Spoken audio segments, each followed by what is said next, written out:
ஒரு பேனில் நெய் 1.5 டேபிள் ஸ்பூன் போட்டு அதில் கொஞ்சம் கடுகு அது நல்லா பொரிஞ்சதும்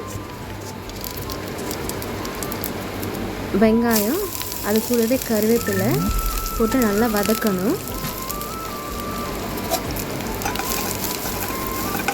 நல்லா வதக்கின பிறகு நல்லா துருவன உருளைக்கிழங்க அதில் போட்டு நல்லா வதக்குங்க.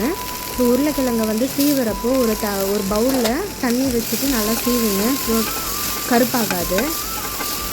நல்லா வதக்கின பிறகு அதில் கொஞ்சோண்டு சால்ட்டு அண்ட் மிளகாத்தூள் கொஞ்சமாக லைட்டாக காரத்துக்கு ஏற்ற மாதிரி போட்டு நல்லா வதக்கணும்.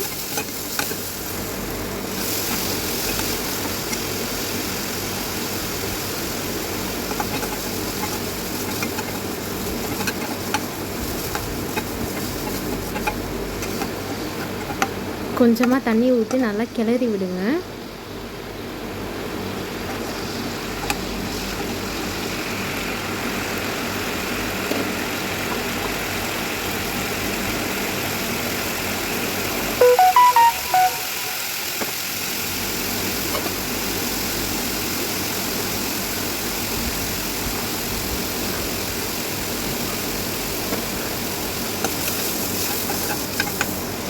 நல்லா கிளறின பிறகு ஒரு டம்ளர் தண்ணி ஊற்றிட்டு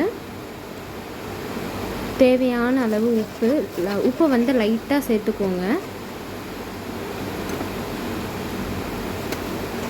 ஸோ ரவா போட்டு நல்லா கிளறி விடுங்க. தேவையான அளவுக்கு ரவா போட்டு நல்லா கிளறுங்க.